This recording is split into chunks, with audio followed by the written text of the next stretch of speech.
for North Regional Planning Implementation Committee to order, and please stand for the Pledge of Allegiance against the faces screen. Next time we get a flag.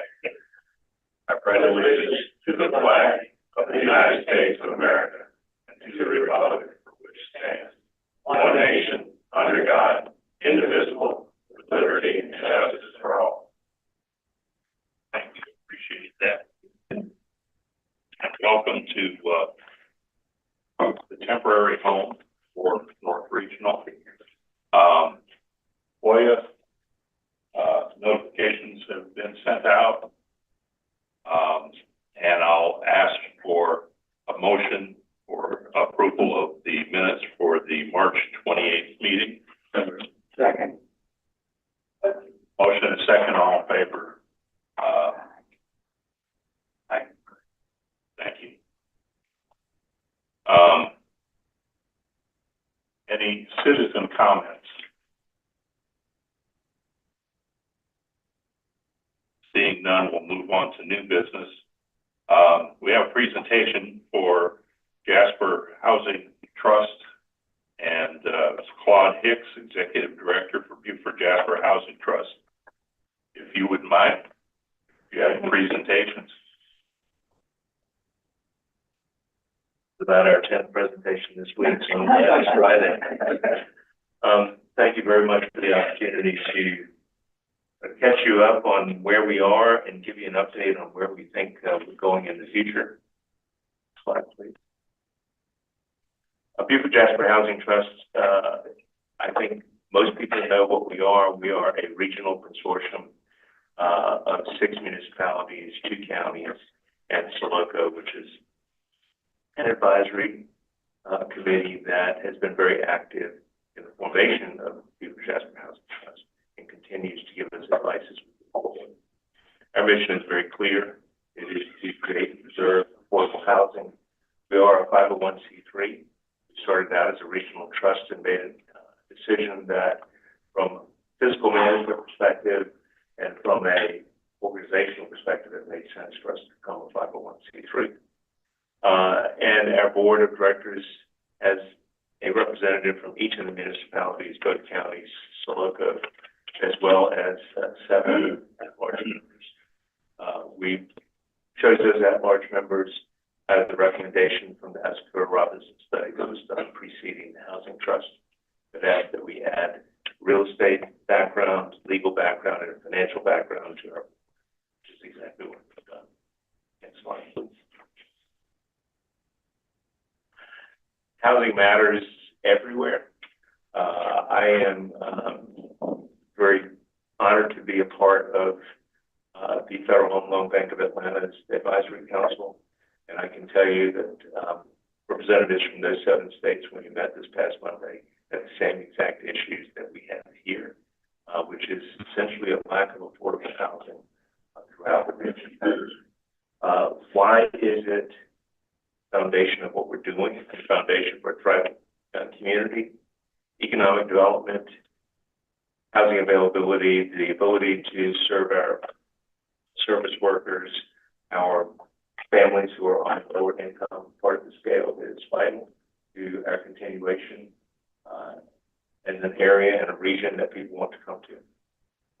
You all are, you've heard it 100 times already with respect to the crisis we're seeing in the hospital, crisis we're seeing in the service areas, lack of workers, businesses closing or dramatically cutting back hours just because they cannot get people to work in their businesses. Quality of life, housing affordability. There have been probably 100 studies done across the nation that link housing affordability directly to health, education, and economic opportunity for residents. It's an easy way to look at it, and it's an easy connection to make. If you are paying more than 30% of your income for rent, means you have less discretionary income to pay for things like healthcare, educational, transportation. Regional collaboration, I have to tell you that this region and the municipalities that are involved in the trust should be extraordinarily happy with the fact that you are one of the few regional collaborative, been done and successfully. It is a rare thing to see this many disparate partners all agree housing is critical to us. Let's all work together in a regional way to get it done.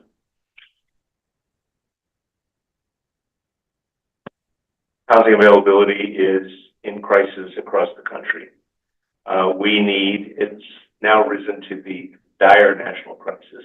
I don't know if we've gone from a bad national crisis to a dire national crisis, but it is here and it is evident across the country. There is a need now for between 5.5 to 6.8 million more homes over the next decade. Lost $2.4 trillion in lost GDP. There's only 34 affordable homes for every 100 extremely low-income households. What does that mean to most municipalities? Not necessarily to this one, because you don't struggle very much with the homeless issue here. You have it, but it's not the way it is, say, in Philadelphia. But this trend continues, and it means homelessness is going to rise just because of lack of anywhere to put low-income families. For every 100 affordable units built, 100 plus permanent jobs are created. That is a proven across the country.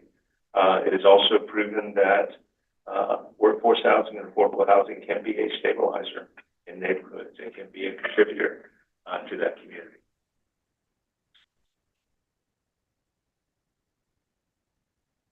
What's the economic impact of the housing shortage for South Carolina? It's been dramatic.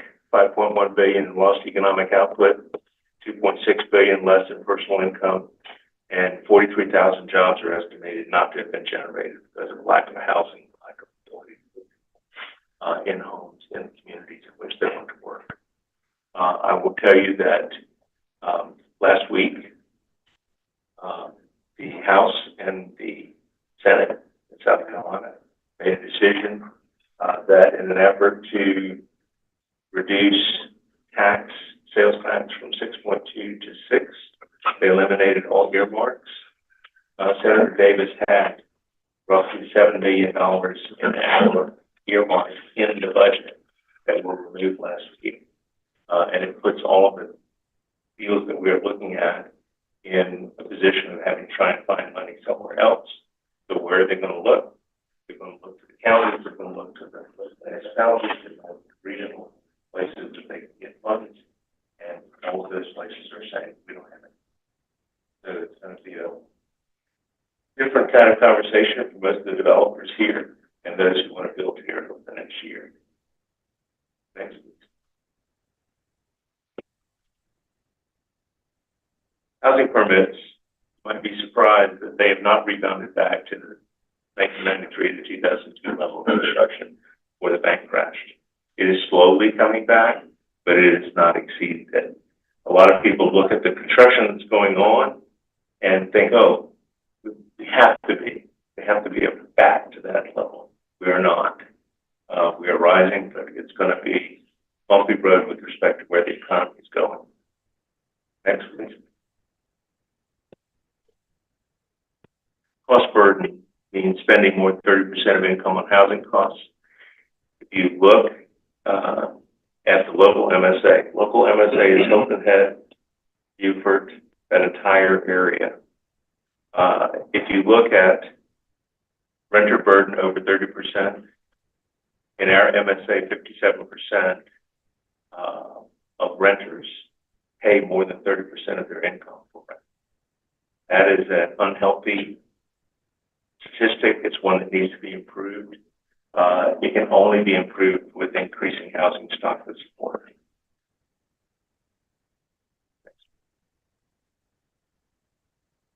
Probably the most famous slide seen in this area in the last year. The Federal Reserve on an annual basis looks at if a family was of median income and they were looking for a median priced home without spending more than 30% of their income to do so, how many houses does that represent? The Fed has looked every year, and we have failed that test for the last 21 years. There's been no house that has been produced that fits in that model. It is something that when it's shown, it was first shown to a group at a forum that included, I think, 4 mayors and a bunch of others. Some of you were sitting in that room. I think everyone was shocked to see this statistic, but when you look at the average cost of housing and how rapidly it has risen, it's not surprising. But 21 years is a long time not to have affordability. Next, please.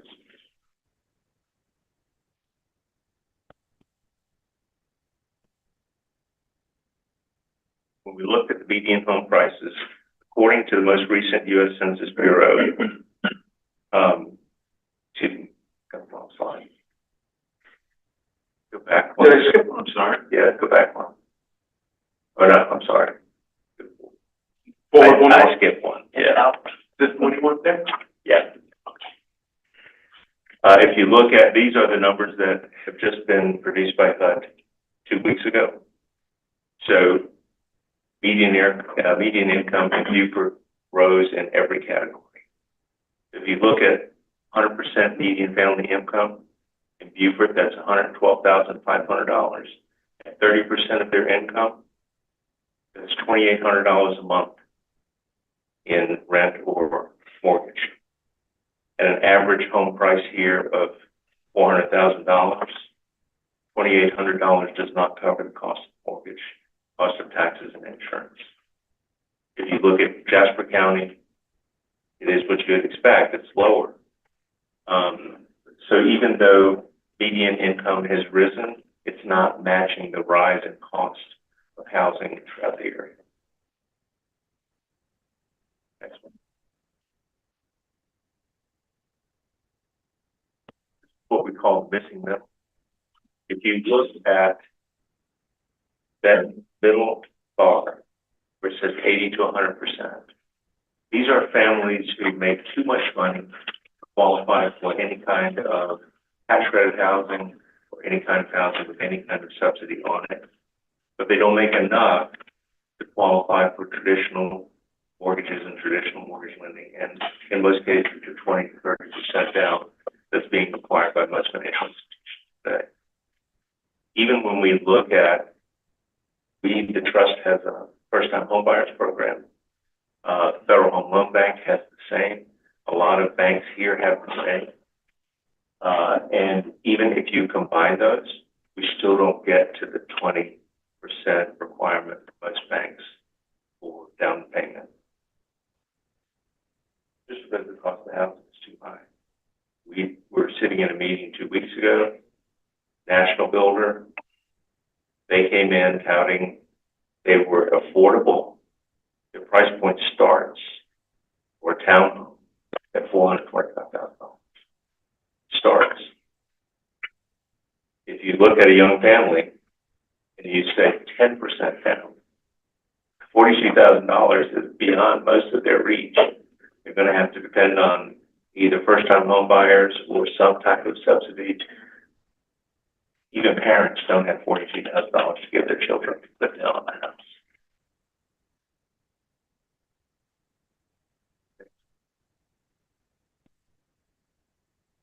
So what can we do, and what are we doing as a trust in working with the state? The state has not looked very kindly at Beaufort, Jasper counties in the last 20 years. They have actually put provisions in their qualified allocation plan that have worked against us. The most famous of which, when I got here a year ago, was the requirement that if you wanted to put something in Beaufort, Jasper County, and you wanted to use low-income housing tax credits, you had to prove that there were 1,000 jobs within 1 mile of the proposed project. There was nowhere in Beaufort or Jasper County that qualified for that. That literally exempted us because it denied developers those 10 points they needed to be competitive. They have rewritten that and made it kind of an optional point perspective.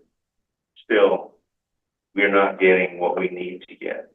One of the things that we did, when I got here a year ago, was we qualified for the state home repair program. We did the environmental. Jennifer and I painfully sat in a Charleston room full of people wanting to know how you declare lead-based paint and become environmentally qualified. Essentially, it says it's something been built past 1978 or before 1978. You got to check it for lead-based paint. We had to do that. The state required us to do that. I think it was $300 a piece. You go down to Charleston to do that, and it's silly. Absolutely silly. But those are the things that the state requires. We are now the only entity in Beaufort, Jasper County that is qualified to look at homes for repair that are older than 1978. We need to figure out, and what we are proposing is the money that the state gets to fund this home repair program comes from this real estate tax charge on the state. What we are saying is, if Beaufort, Jasper County, and there's between $20 and $25 million in this, if Beaufort and Jasper County represent 20% of real estate sales and taxes going into that fund, why don't you give us the 20%, and we will put it throughout Beaufort, Jasper County to home repair needs throughout both counties. They're not listening so far, but we hope Senator Davis would go with us and make that lead. It's a logical thing. It's better to have the money here locally. We can see how to administer it quickly than it is to be under a state structure in Columbia that don't really care about what we're doing. Every deal that is being developed, be it market rate or be it affordable or be it workforce, has construction gaps that have been created by the national economy and world economy that we're living in. We need to figure out a way for the state to help us close those gaps. They have the money, they have the funds. They are just reluctant to figure out how to do it in a gap financing way. Low interest mortgage opportunities for first-time home buyers. It's wonderful. We have first-time home buyers and entities that we've given money to, such as Beaufort Memorial, have set up a fund to fund their staff, first-time home buyers. The problem is interest rates are at a point where even with the money, they still can't qualify for a mortgage because the interest rates continue to rise or fail to drop over the last year. So we're asking the state to come up with even better programs to try and help these young families get into homes, buy those first-time homes, become part of the community. We're encouraging the revision of the qualified allocation plan. I gave you an example of what they did before. We're asking for additional revision that puts the focus on the local level. What is it that we need locally? Columbia doesn't understand. Columbia doesn't understand what I mean. So give us some ability to talk about what we need locally. We need to create incentives for private sector development. The low-income housing tax credit program is the program that is building the two developments that you see on that, both of which will be done before the end of the year, and I would suspect that both of them probably have more applications than they have emails right now. The ability to create incentives to bring that private money into the area. People are setting up, like JP Morgan Chase, they're setting up workforce housing platforms. They want to bring that here. They want to figure out how to make those investments here. They're not fooling anybody. Everybody's doing it for CRA credit and for income, but their willingness to come here has been ramped up over the last year as this area has exploded with respect to growth, and it's got a national eye on it. Next, please. What can we do locally? We're partnering with local jurisdictions to drive policy change. What is it that we can do together to get deals done? What is it that we can do together to reduce red tape? What is it that we can do together to look at regulatory requirements that stand in the way of development? We need to expand infrastructure access and reduce costs. The number one fear of developers, and there's a lot of them that walk in our offices on a daily basis or a weekly basis, is what is the fee going to be for water and sewer? And how do I make sure that the capacity is going to be there, and what are those fees associated with it, and why is it so high?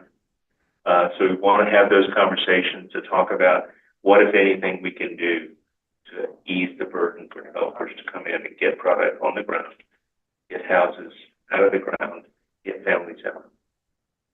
We need to overcome resistance and build public support.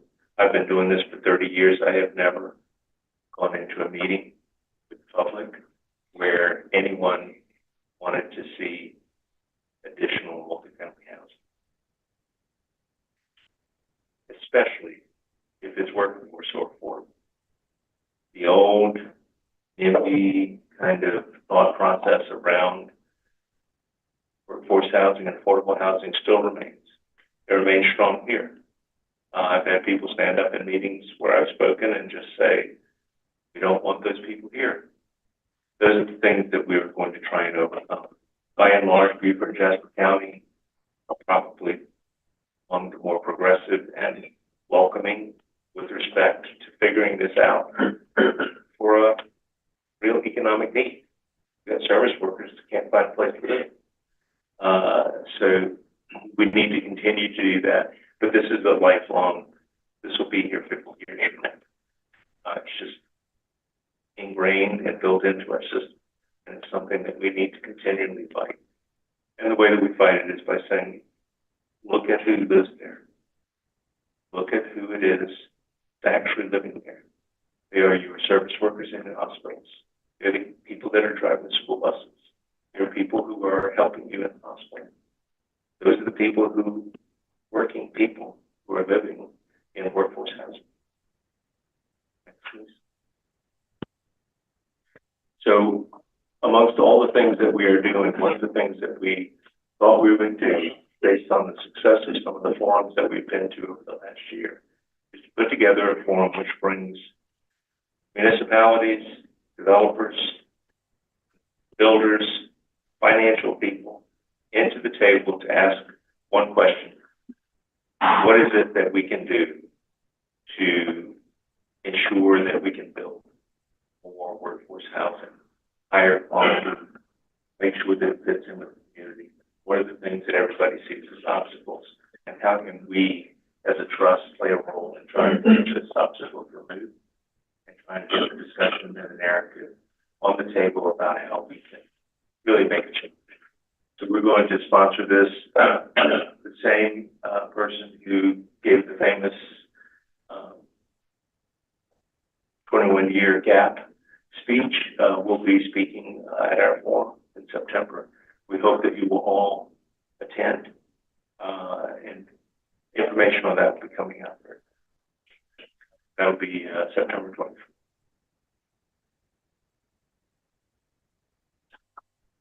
Happy to answer any questions that you might have. I know that's a lot for 9:30 on a Friday morning. Questions from the board?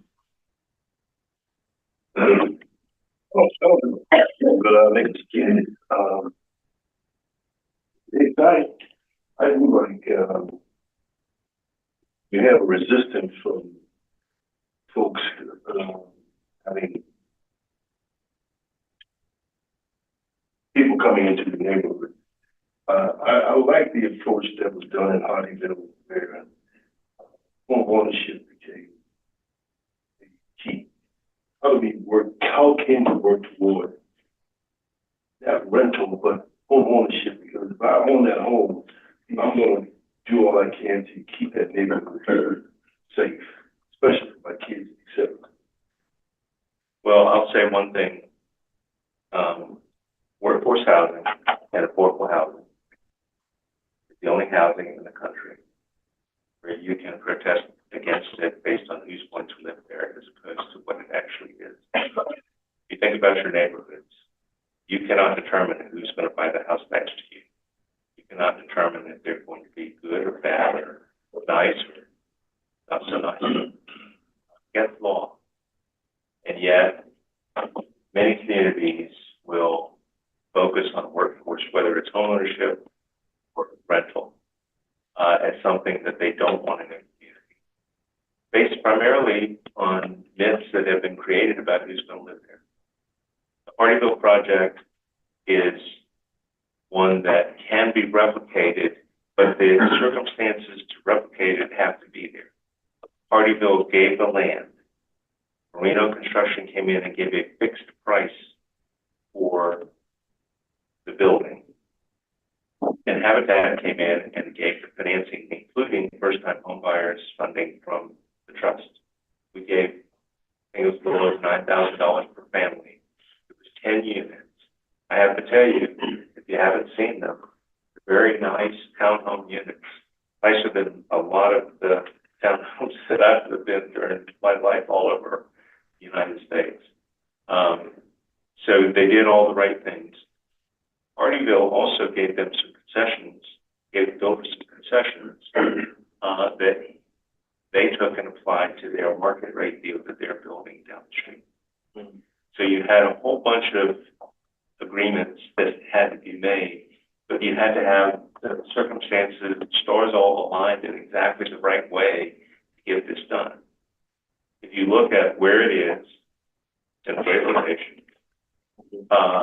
It is telling that 9 of the 10 families that qualified and moved into those 10 units are Hispanic and came here to be service workers, came to the community, came here for that purpose, and they ended up having the ability to buy their own home.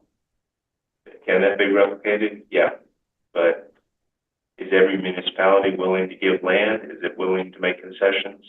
And the big question is, for Reno, and I know this sounds like a lot, but they did a flat fee of $270,000 a unit. And the deal was, when we get our final CO, you pay us money and we're gone. And they held to that number. I don't know if they made any money doing it or not. I assume that they did. Very few companies do things to not earn money. But it's something that should be replicated if it can be. And I think one of the things that's happening here in the county is the county's looking at, they own 120 properties that they're not quite sure what they are and where they are. And a lot of them are slivers of land or unbuildable, but they are going through that process to see if there is land that they could donate, try and build workforce housing, try and build Habitat. Habitat's doing a great job of looking at, this was the first time they really did something this big all at one time. And I think there was a lot of questions about whether it was going to work. It worked fantastic. I mean, it was just a great opportunity. So I think there is that ability to replicate that is here. We actually did that in the city of Beaufort. We had a couple of pockets of land that we had no use for. We gave some of it to the Beaufort Housing Authority, their LHRTA, whatever they call it, and on the corner of North and Depot. The key to kind of reducing the NIMBY thing too is if it blends into the neighborhood, looks nice. And the 2 buildings they put there, and I don't like them being so close to the street. That's our fault. I do like the way they look, and you can't tell there's 4 units in each one of those buildings. I mean, it just blends in, looks like a single family home. And that certainly helped. And we also gave land to the Habitat for Humanity down on Mossy Oaks. They put, I think, two homes in there. So that's what we did with the available land we had. We didn't have a lot. These little pockets. And I think that's it. Yeah, the city of Beaufort has proven to be willing to work that other people may not. Putting up the money for the home repair. I'm probably asked about that at least 2-3 times a week. How did you do that? How does that work? Is it something that we could replicate? And I think there are people at the county level who are asking, is something we should do on a county-wide basis? That's a big undertaking, probably not a great idea considering the mass of the size of the county. But I think all municipalities, we went over and talked to Jasper County, they were like, what will it take to get developers to come here? Tell us what it is. We sent a developer yesterday over, sit down with them and see what was available, what capacity they had. That's one of the big issues in Jasper County. They just don't have capacity. So I think there are a lot of people doing things. We just have to keep pushing. We have to keep trying to make it easier to get these things out of the ground and developed. One of the things that's going to happen here is a lot of multifamily development started at the same time, and it's being built at the same time. And there's sometimes people have a habit of looking at that and saying, oh my gosh, we're overgrown, it's going to be massive, it's going to continue. But in fact, when these all get COs, what you're going to see is less development because of economic requirements and because of where the economy is going and the uncertainty about it. When I attended a meeting in Atlanta with Federal Home Loan Bank, uncertainty was used, that word was used probably 150 times over 2 days. And these are bankers who are controlling, massive amounts of equity, massive amounts of money. And bankers don't live on uncertainty. They don't invest on uncertainty. And so until we kind of get through this next probably 12 months to see where we are, it's going to be tough. There will be, every developer has got a gap. And trying to fill that usually means, and I hate to have these conversations around development, I'm going to have to make projects smaller. I'm going to have to build fewer units because you can afford what you can afford. If you've got a $2 million gap, cutting units off is a way to reduce that gap. So it just means we're putting fewer homes out into the market. But I think that's where everybody's got to go. This area has really been willing to listen and really been willing to step up to the plate and do some things that other counties done. So you should feel really good about that. Feel really good about the future. So I actually have two questions. The first one's going to your the lending side of things. Are you doing anything internally to lend, or are you just giving money to help with down payments for traditional banks? So we have 3 platforms: creation and preservation. So we put $500,000 into the project, the senior project. Being asked to put money in other projects, we were asked last week or this week, to look at a project at Laurel Bay. Second thing we're doing is providing money for home repair. That is the single biggest demand that we have. And third is first-time home buyers. That is probably the one that has struggled the most, only because, not because there are not people who want homes, but because they can't afford them even if we give the first-time home buyers money. I think that goes back to my question. Is there a way to design an internal lending program to issue a security interest in the property and actually generate the loan itself? So basically self-finance through the trust? Or not self-finance, but finance through the trust rather than going to a traditional lender? So that was the intent of what we took to Senator Fitness. The bulk of what we gave him was requests to provide gap financing, essentially a loan from us to get a deal done. And he had them in the budget. And then they got it removed. So what we're doing now is we're looking, developers are coming to us on a one-off basis. Here's my gap. How can you help me?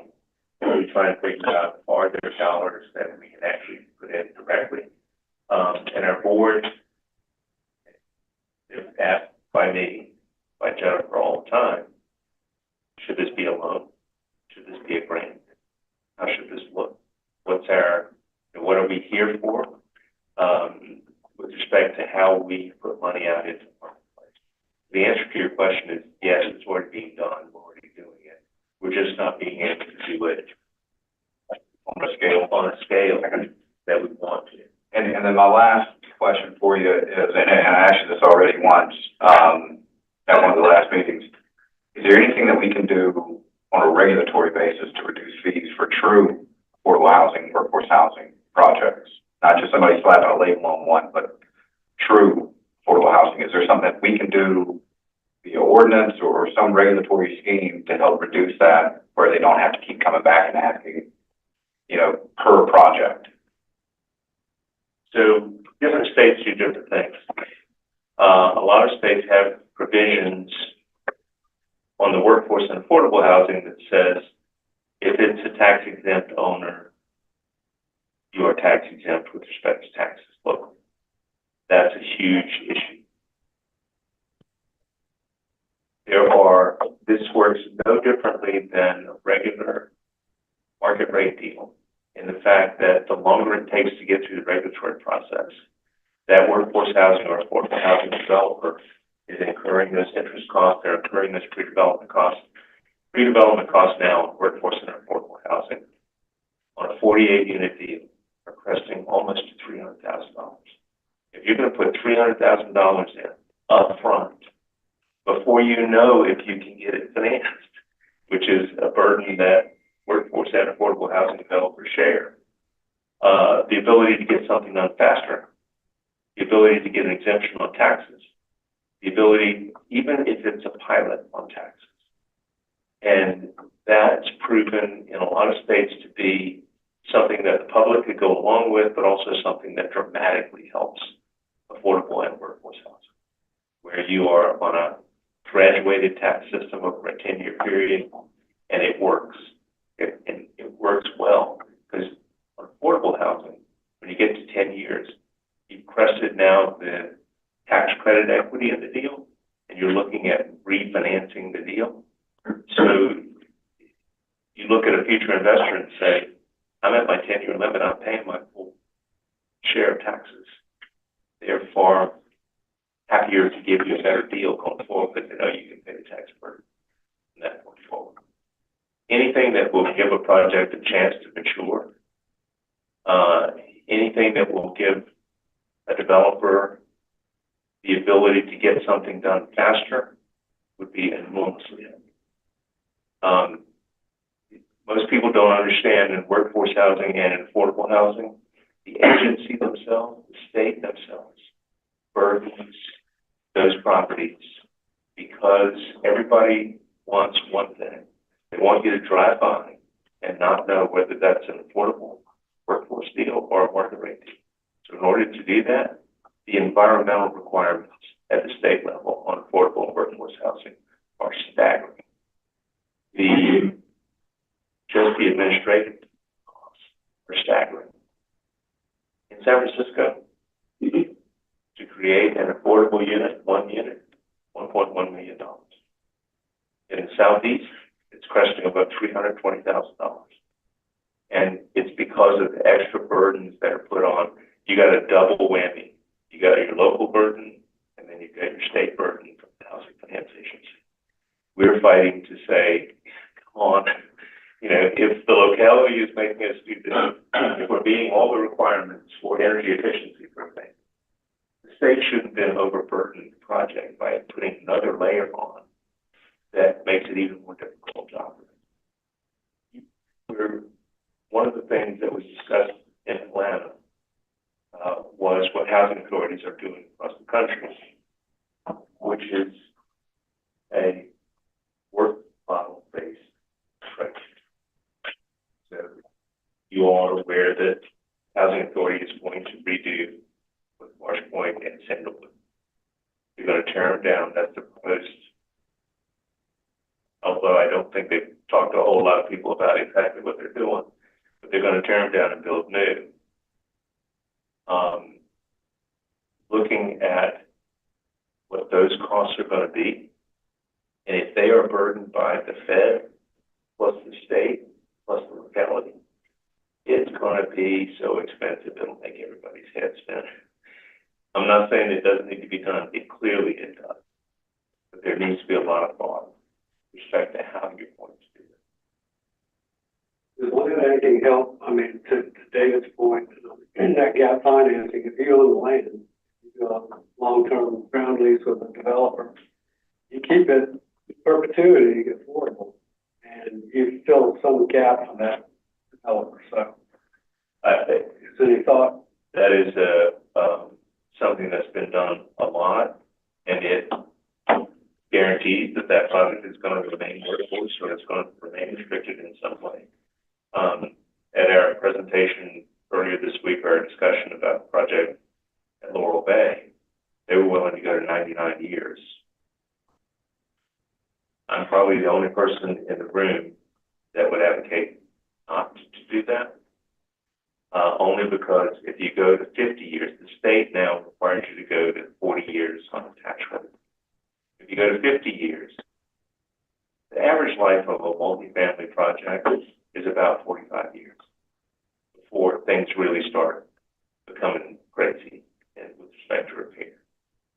Also, nobody knows what's going to happen 50 years from now, but the odds are, and it is likely, that the land on which that project is built may be way more valuable than the project. So give it a chance. If it should become something else, if it should be used for something else, don't have this regulatory requirement sitting over here that's bound legally that you can't move it up. So there's a lot of discussion about what's the right thing, and a lot of discussion about how do we maintain affordability, the requirement to work. And in the housing authority, I'm going to be interested to see if they do this. A lot of housing authorities across the country are saying, you can only stay here for 4 years. And you have to show us the ability to work within 1 year. And housing authority, most of those people are working, but they're at the lowest of the low income level, minimum wage of that.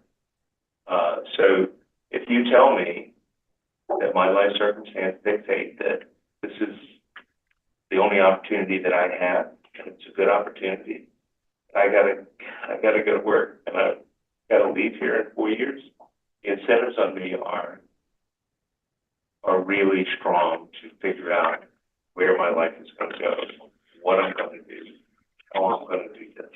If I know I can only stay here 4 years, I got to start thinking about how I'm going to do this. It's working in every place that it's being done. The housing authority from Rock Hill is on board with me. They've not adopted those programs yet, but their board is pressing them to do so. The other issue is, I think in Beaufort, Jasper counties, there are close to 2,500 people on the waiting list to get into housing authority properties. Rock Hill is 4,000.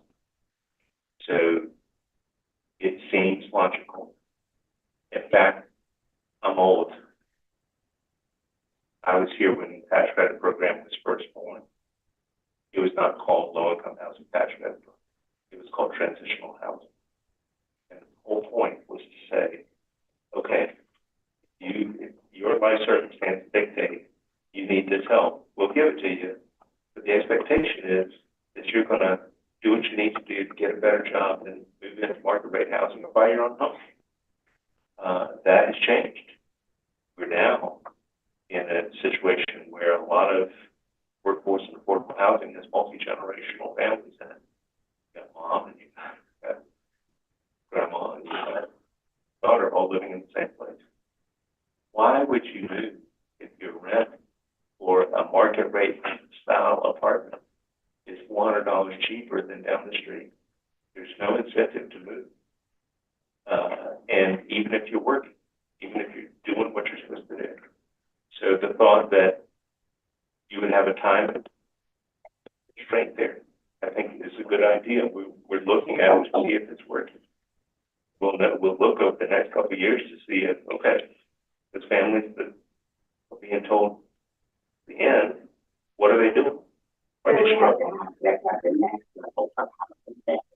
Yes. And it goes from that to the cheapest thing is $400,000. Yeah. And they can't go to $3,000 a month rent. Right. There are some of the product that's being built currently in Beaufort, Jasper County. They're 3-bedroom, 2-bath apartments. They're cresting above 3,000 and headed towards higher. And $3,000. You end up doing what a lot of people do. They'll go in, but they'll have 5 people, 10 people, however many people they got to be able to do what they that's not healthy. But yeah, you're right. You have to have that next level of housing in order to look at somebody and say, you're out at the end of 4 years. There needs to be somewhere reasonable. And developers they're not the brightest people in the world, but they spell money. And if they can figure out how to build that next level product and be standing there and saying, you've got 3 or 4 years, come on in, they'll do it. Seems like it might elevate the home repair program, because you're spending less money, you're keeping families in those homes. We have a surplus of homes that are needing that repair. That $20 to $25 million program, you know, how accessible is that for the city and the county to get to that money, and how much is available from that program to do those kind of home repairs? On the state level, they have 2 levels. One they call critical repair and one they call regular repair. You have to fill out the application. It is income limited. And it is, Jennifer, correct me if I'm wrong, but I think it's $75,000 per household. If it's critical, I think it's $35,000 per household. It is a grant. It requires that we as the trust vet the house, take it to the state, their inspectors come and look at it. The big issue with the state is that they want everything brought up to code. They're going to put a dollar in. And that, in some cases, is very difficult. We have 2 kind of special issues here that are not prevalent in other areas. We have heirs issues. Our grantee at St. Helena has 72 homes that need repair, but they have heirs issues. You have to prove that you own the home. That is one of the stipulations with both the state and with the City of Beaufort Fund. And it's easy to understand why. You do not want to put money into repair against the landlord that was renting. That, then, if you go in and make that repair, that gives them an incentive to either raise the rent or remove the renter and put the house up for sale. The other thing that we have that is an issue is historic preservation. You know, we have to. Somebody asked me, why don't we take the City of Beaufort money and put it in historic preservation home?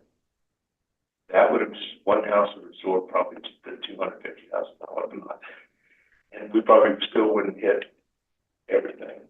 So there's that issue as well. But the primary restrictions are you got to earn 80% of AMI or less, you got to own your house, and whatever money goes in has to cure the problem. What we think we're going to see when we launch the City of Beaufort Fund is going to be more in the way of bathroom floors have begun to sink, roofs need to be repaired, windows need to be repaired. These items, we're not doing any cosmetic things. So we'll see. After this first round, I expect we're going to have way more applicants than we're going to have money to do it. But we'll see who it is that applies, where they're applying from, and how successful we are. by getting those funds to them. City fund, those dollars are already sitting there. So if you qualify on the application, coming to see, where you are on the list and how we can help. So we'll report back to you on how successful we've been. We'll launch that within the next couple of months. We're working with the city on the application to make sure it's fair. And of course, it's going to run by lawyers, make sure that they think it's fair. I told somebody the other day, they asked me what was the biggest change in the world since I started doing this. One is banking. Banking is dramatically different. The other one was legal. I did my first deal, my total legal cost was $500. I did my last deal, my legal cost exceeded $500,000. Everybody has to have a lawyer. Where two or more people meet, there must be a first. What the lawyers say, it's good, we haven't violated anything, and the city and trust agreed this is the format. We'll do the appropriate advertising on social media, other media. See what we get.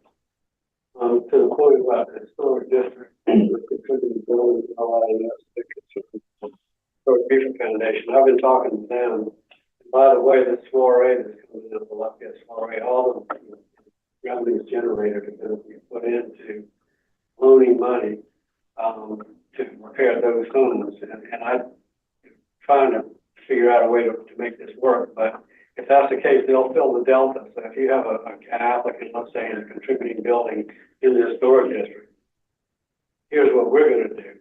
But if you got to bring it up to that level they want, then you fill the delta.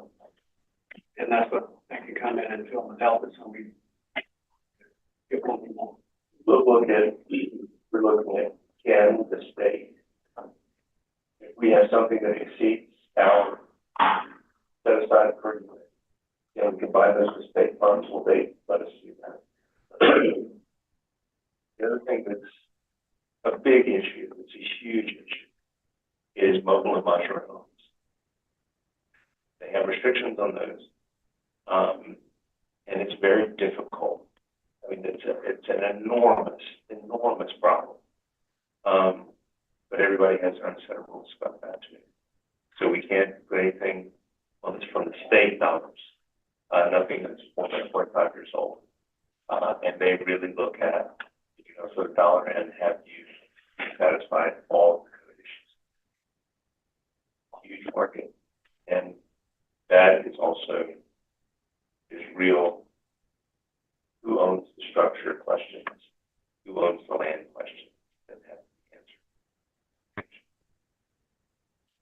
Another thing with any repair that's done, I know we're only going to be doing roofs and the cosmetic end of it. There's several groups out there through churches and others that I made a little list of people I think that get involved in that, kind of coordinating all of this and saying, okay, this person also needs. And I realize lead paint's a big issue. I wouldn't want to mess with that. But they can come in and do some cosmetic repair through volunteers and all that. So there's a lot more we can do. There is, and there are a lot of, and you're absolutely right, there are a lot of groups out there that said, tell us what we can do. We'll tell you what we can do. Tell us how we can help. So I think everybody wants the same thing. We want people to live in a safe house, a healthy house. But also, if you make the repairs, it's likely that they're going to stay in that house for a lot longer. They're going to generate taxes. They're going to generate discretionary income. They just don't quite have the funds or the ability to borrow the funds to replace all the windows in their house. So we're hopeful that we're going to come back a year from now, a bunch of residents who are happy with it.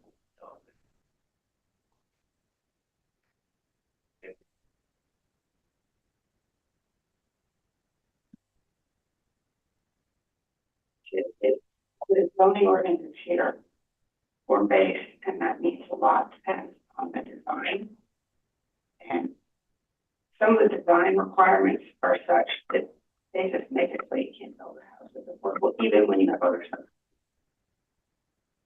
the conversations we've had, a couple of conversations, national builder has come in,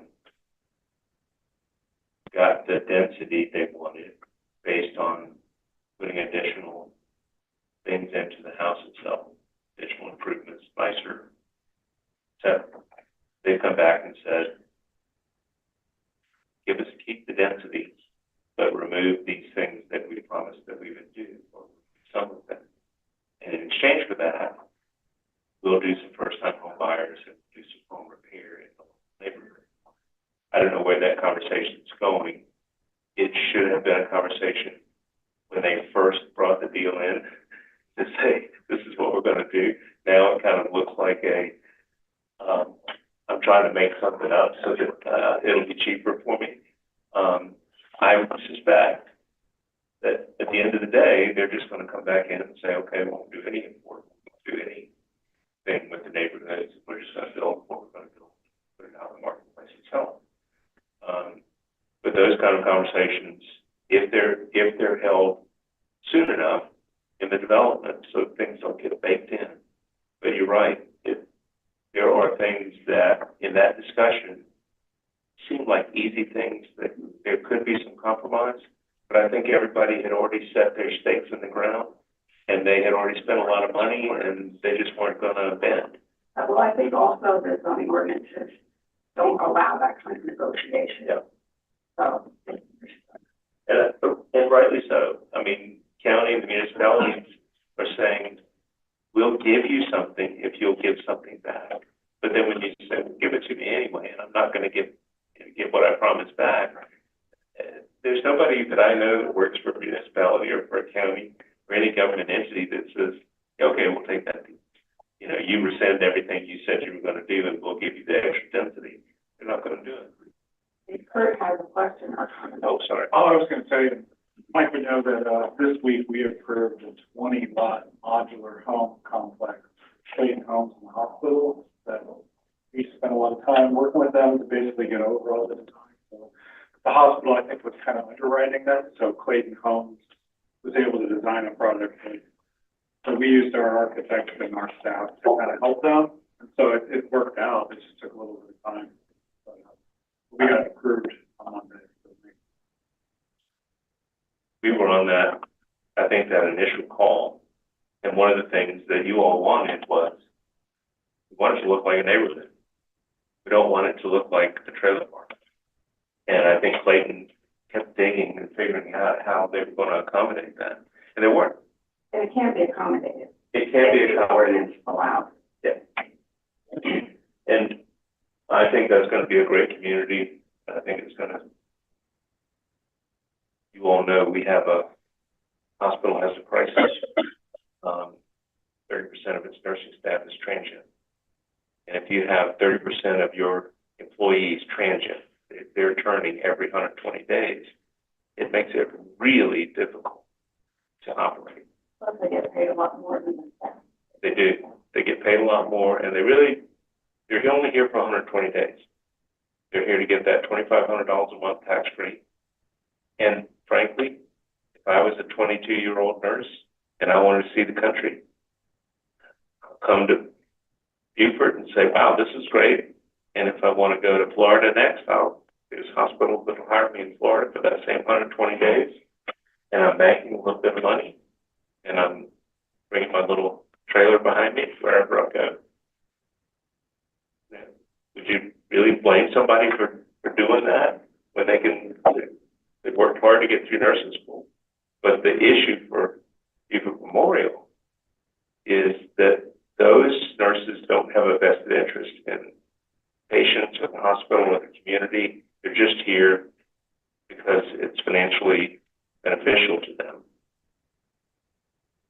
During the summer, the hospital reached that they called crisis stage, where they had people out in the hallway in gurneys and not enough people to serve them. And Russell, every time you listen to Russell, he's saying, we're getting there where you're going to walk in and there's going to be nobody there to take care of you if we don't figure out how to house people so that they can have permanent housing for the community. Rob, Yeah, Rob.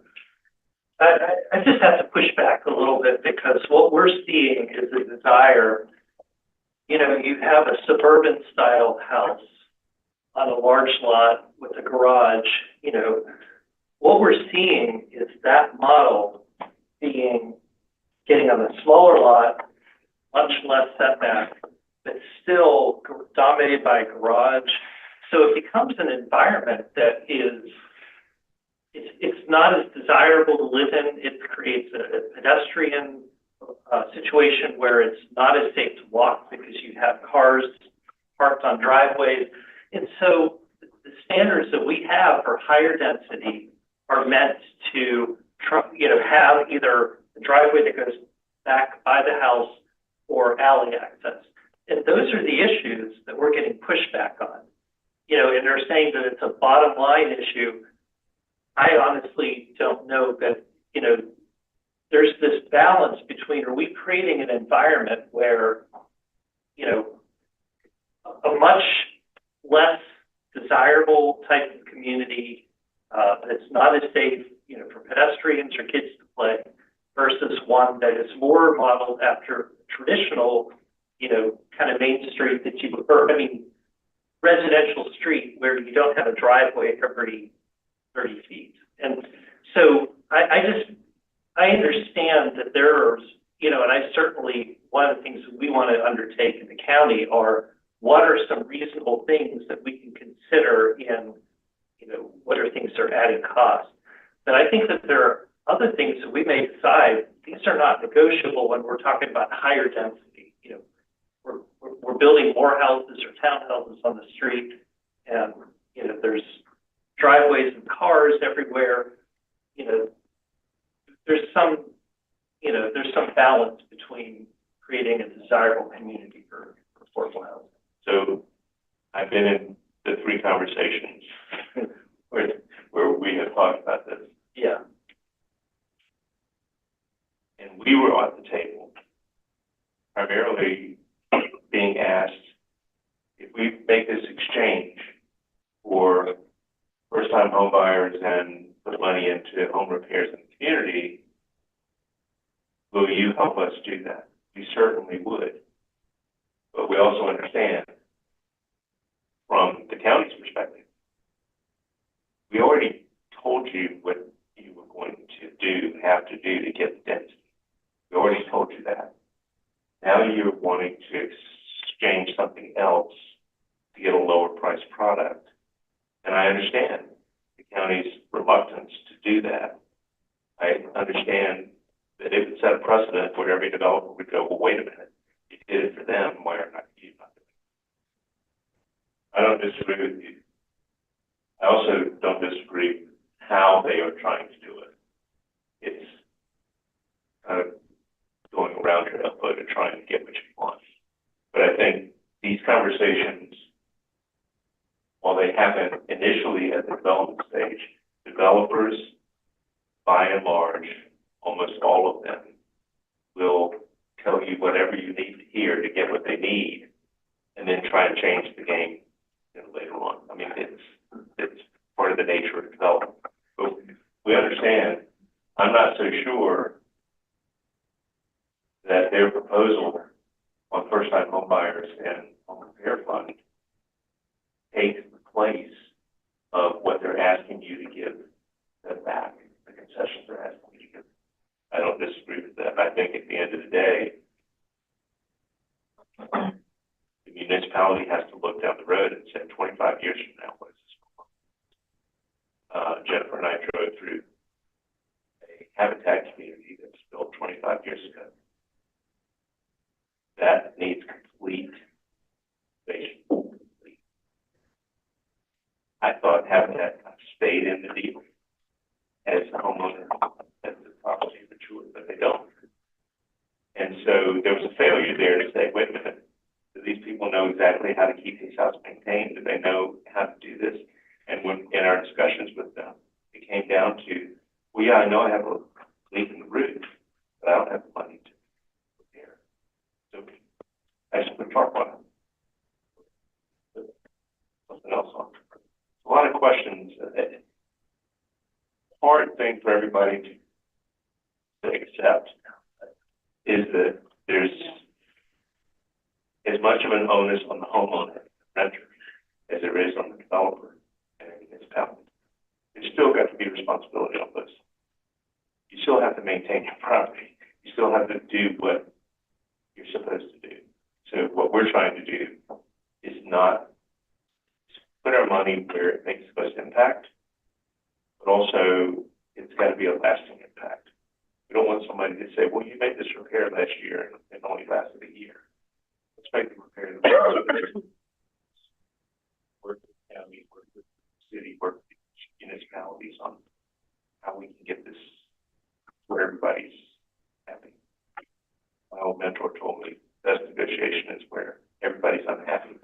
At the end of the day, they've lost a little bit, and that's true. You gotta give something in a negotiation. You're not gonna get it all. I've taken way more of your time than I was probably supposed to. Is there any other question I can answer? Yeah, I worked with those programs. We actually vetted potential owners through a 1-year process, found them jobs that they could stay in, and then had mentors on a professional basis that they would tie into so that whenever they had a problem on their job, whatever reason, they could call that mentor, and that mentor would work with them and maybe the employer at the same time. I was part of that group. We were also building houses that were 3 bedrooms in Atlanta, and we turned them over. This was obviously a long time ago. I think they were $18,000. It was the cost because of the donations for the lumber and everything else, and then the labor was donated too. So they were getting mortgages for $18,000 and made sure that they could afford to actually live. That's probably a whole lot more in depth than what you're talking about now and what's going on. But anyhow, I'm going to want to know a whole lot more about this home repair program too, because we're in the process of trying to figure out how to deal with that from a code standpoint. We have meetings next week, so I invite you back to do some more of this for another meeting. We're in our initial meetings with the city on structure, and we'll certainly sit down and talk with everybody. This is violating something we don't know about. But we'll certainly have that conversation. Be happy to come back anytime. Be happy to meet any of you who have well over 100 groups and 100. Get one invitation.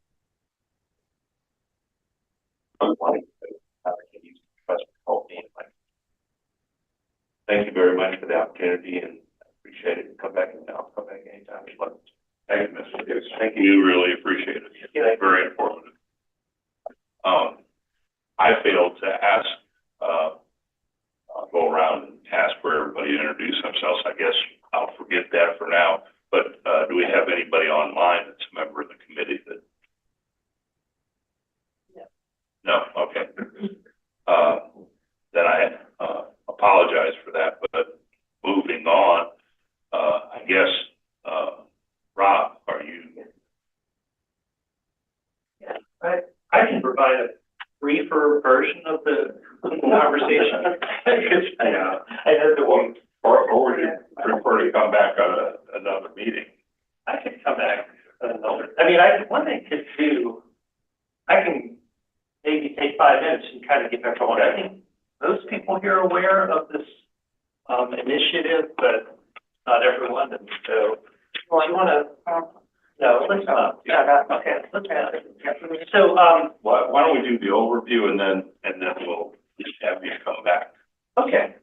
Yeah. So, as you're aware, Loco, southern low country, but now it really includes every jurisdiction in Beaufort and Jasper County. But they put together a subcommittee to look at growth in the area, and there was a concern about, getting everyone's comprehensive plans to kind of mesh and also identify where growth boundaries would be. We saw this as a real opportunity because, as you're aware, northern Beaufort County, we have a shared land use vision, growth boundaries, and that's the whole reason that this group exists.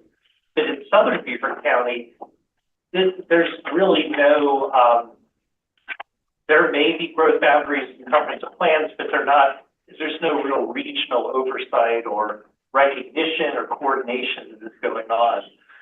But this request by SoLoco we saw as a real positive step. So we put together a subcommittee made up of the planners of each of the local jurisdictions. We also brought in such entities as for Jasper Water Sewer Authority, the Department of Defense, Sentinel Landscape, Open Land Trust, different groups that had regional, kind of a regional overview. And what we kind of came to the conclusion, the original idea was to do this staff level and come to SoLoco with a proposal for what these growth boundaries of the shared land use vision, but we kind of realized that probably, for one thing, we don't necessarily have the staff to do that extra work, but also we really found it would be important to have the elected officials and stakeholders be the decision makers in the process. I think that's why the North Regional Plan was so successful, is that we had everyone sitting at the table, some of them who didn't even want to be in the same room as each other, but eventually coming to an agreement of what a shared land use vision is.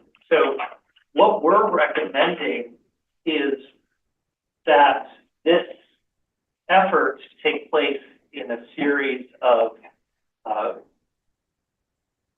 workshops with an independent facilitator that would engage local elected officials in addition to stakeholders in the region that they would identify as they really want to have at the table, to really answer to go through some tough questions about what areas we agree that should be preserved, what areas do we want to concentrate future growth and infill, and come up with some sort of roadmap in the future that may lead to an arrangement like we have in northern Beaufort County, where we have an intergovernmental agreement, agreement on the rules of the jurisdictions within the growth boundaries and outside of the growth boundaries.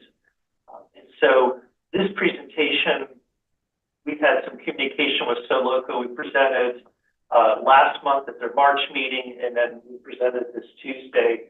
And at the March meeting, they asked us to come up with a kind of a general game plan and what a cost share formula would look like. And so that's what was given as a handout. We talked to some consultants about what would it mean to hold, let's say, 2 half-day workshops. What would the cost be to gather all the information, kind of work with staff to make sure that they have a good starting point for their workshops, and then to be able to facilitate the workshops and then come up with, some a game plan coming out of that. And so going back and forth, there are a lot of unknowns. We came up with a range between 50 and 75,000. What we decided to do was go put a little bit of cushion on that, go up to 100,000, and then plug that into a regional formula to see what that would look like. So that's what we gave SoLoco on Tuesday. Their request was to kind of further refine it, provide a little more detail in the work program, see if we can further pinpoint what that number is. But our hope was, if there's an interest in moving forward, this gives the local jurisdictions an idea of what, during this budget cycle, what that might mean. Even $100,000, when you take the population of Beaufort and Jasper County and then divide it by the local jurisdictions, the largest hit is Beaufort County at $43,000. So Hilton Head and Bluffton are the only ones who are contributing more than $10,000, and most of them are Port Royal or 7,000 or 8,000 in there. So, yeah. So it kind of shows that if this is something that we want to move forward, if we do a cost share, this is going to be a relatively low hit for each of the local jurisdictions. But I think that if this is a successful effort, that is something that is really beneficial to the region. I think that we would all agree. We're growing very fast.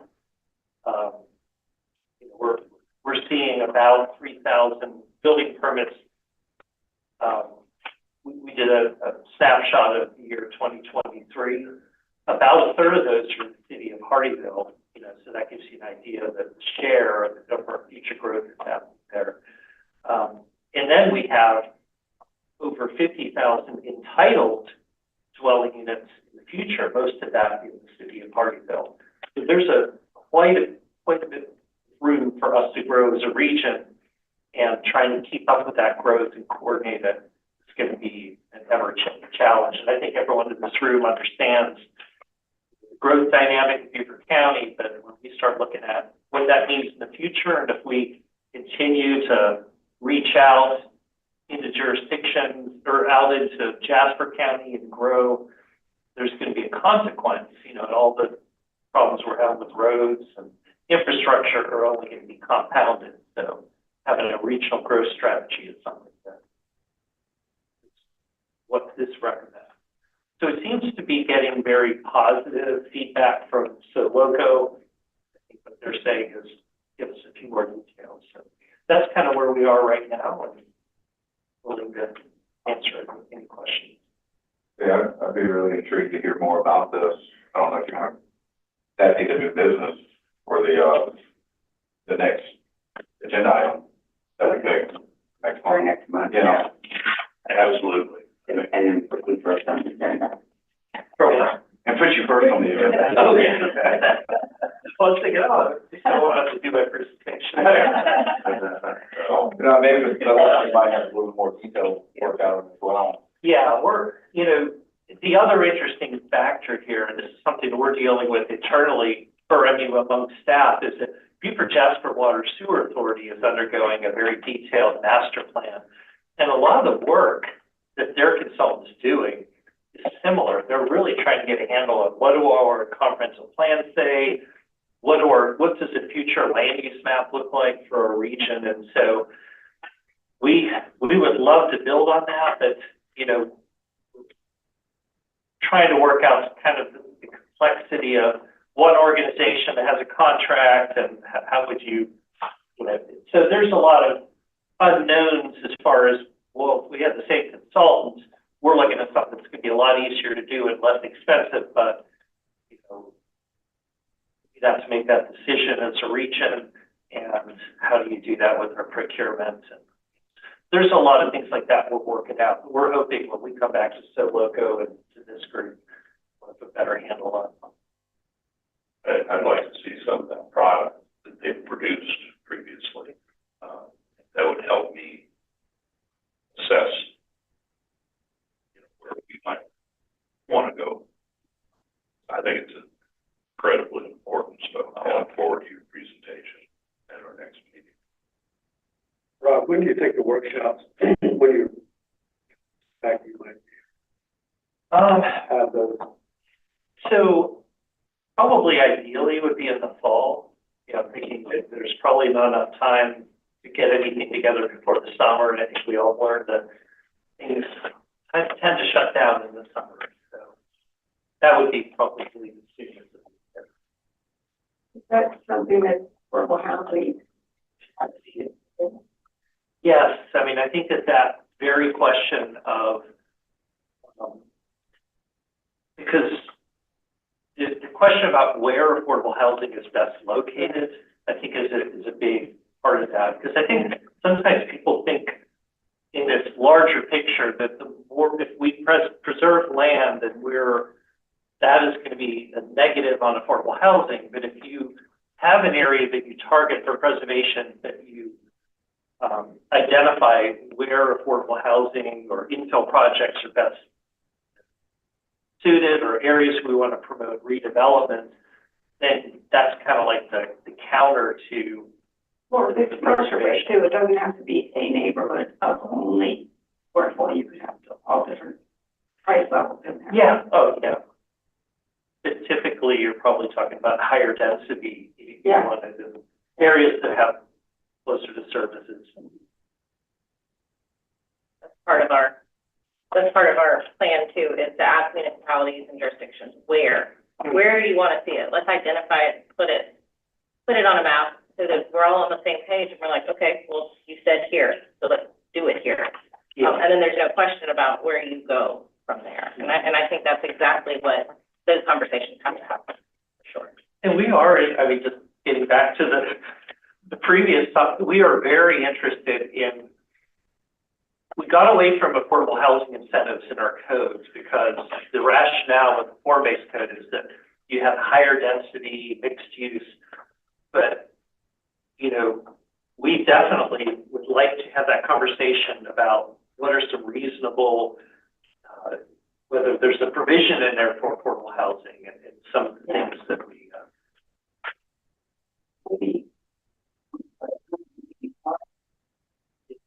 Thank you to do, Claude. Sure. I took all the Rob's time, so. Yeah.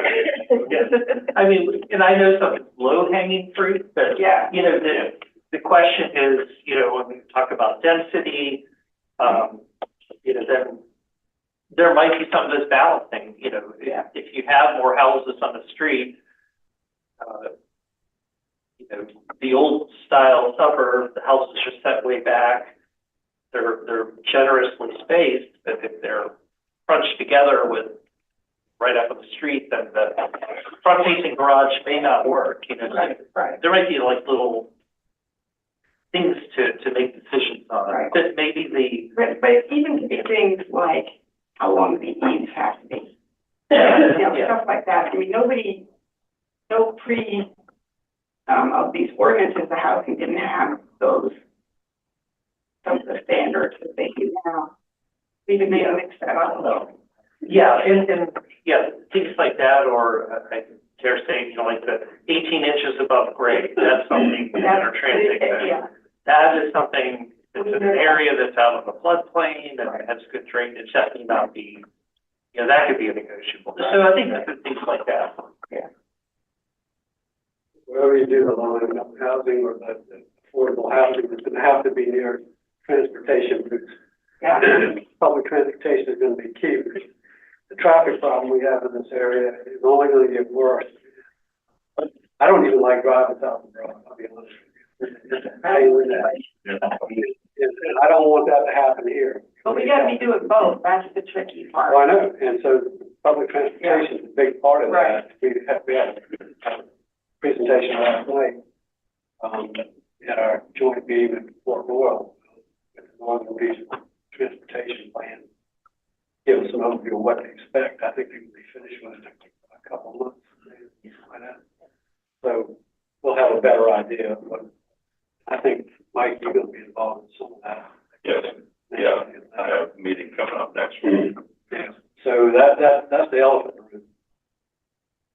Gotta figure something out there. And you want affordable housing to be close to only transportation, shopping and schools and everything else, because they may not have transportation in some cases. And you definitely don't want them in Sheldon and St. Helena, because if they don't have any transportation, they can't get to work. That's the case. When I lived in Sheldon, we saw that a lot.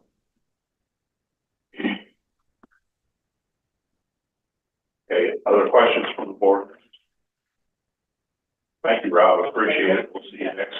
All right. We'll be waiting for you. Done for you. Yeah. Okay, any other items that we'd like to see put on the agenda? I think, Bob's number one. He's coming back. Yeah. yeah, oh, Rob, definitely Rob. I was just about to say that. Yeah, I think by the time we have our discussions with Rob, it might take the whole thing, so hopefully he has lots of good graphics. That's what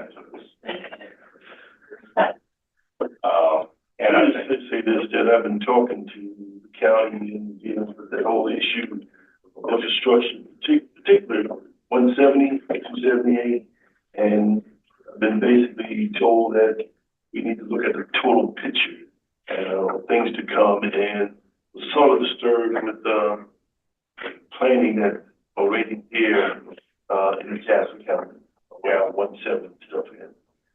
So we got to look at the total picture. It's almost like right now, if I want to go to Savannah in the future, I may have to go 95. Yeah, yeah. yeah, yeah. Yeah, it wasn't that long ago that that two-lane road hardly had anybody on it. by Right, that direction. right. Okay, other than Rob, any other future items that we don't have on our list? And the next follow-up will probably be the transit study on the back. Okay, very good. In the next 2 months. Yeah. Yeah, he'll have a better idea, but he can at least give us an overview of that and kind of finished product. Yeah. So we had another date in May.